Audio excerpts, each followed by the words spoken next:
Miss হবে না আপনার পছন্দের টিভি শো। দেখুন জি5 অ্যাপে একদম ফ্রি। এই মানুষটা দিনের পর দিন অন্যায় করে গেছে, কিন্তু কোনো শাস্তি তো পায়নি। কোম্পানির টাকা চুরি করেছে, তাও কোনো শাস্তি পায়নি। হ্যাঁ, কোম্পানির কাছ থেকে বিরত রাখা হয়েছিল, তারপরে উনি একের পর এক অনেক বড় বড় অন্যায় করেছে, যেটা আইনের চোখে অনেক বড় অপরাধ, তারপরেও কোনো শাস্তি পায়নি।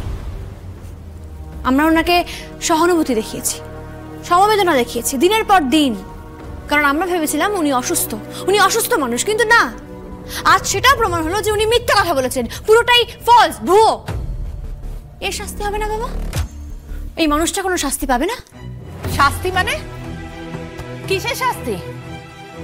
বাড়ির ছেলে একটা ভুল করে ফেলেছে, অনেক রাগে দুঃখে ক্ষোভে একটা ভুল করে ফেলেছে, মানছি, ঠিক আছে, আর করবে না।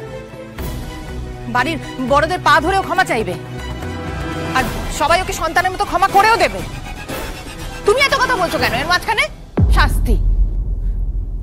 তুই দাঁড়িয়ে আছিস কেন বাবা? যা গিয়ে গিয়ে বড় মা আমি পা ধর, গিয়ে যা যা।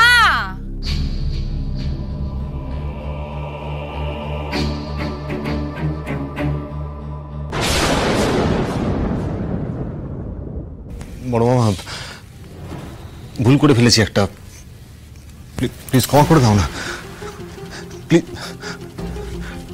বড় মামি, তুমি বোঝাও না, প্লিজ ক্ষমা করে দাও না, ভুল হয়ে গেছে একটা, আর কখনো হবে না, ক্ষমা করে দাও প্লিজ। সব ভুলে ক্ষমা হয় না অরুণ দাদা। এর আগেও আপনাকে অনেকবার ক্ষমা করা হয়েছে, কিন্তু আপনি পাল্টাননি।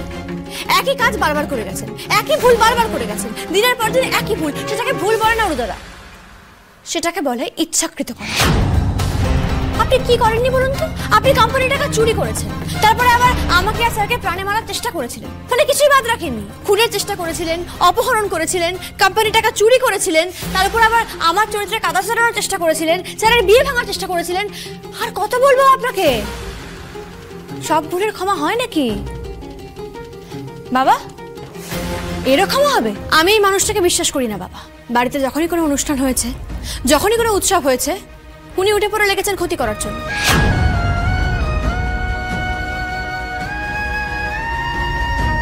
উনি এরপর আর কি করবেন বা কি করতে পারেন সে সম্বন্ধে আমাদের কোনো ধারণা নেই, তাই ওনাকে আমি ভরসাও করতে পারি না।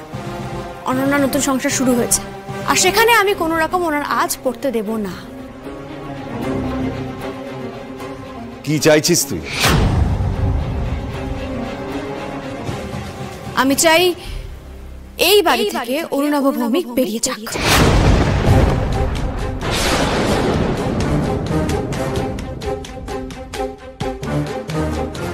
ও যদি আজ না থাকতো, তাহলে তোমাদের এই কদর্য রূপটা আমরা দেখতে পেতাম না।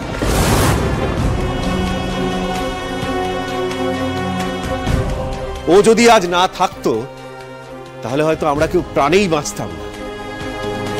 তাই শ্যামলীর কথা আমি শুনবো, এখানে উপস্থিত সবাই শুনবো। আমি বলছি, এই অরু, এগুলো তুই বাড়ি ছেড়ে বেরিয়ে যাবি। এত বড় সাহস শ্যামলীর, আর আমি কিচ্ছু করতে পারছি না, কিচ্ছু না। ইচ্ছে করছে এখন ওর টোটি টিপি মেরে ফেলে দিই।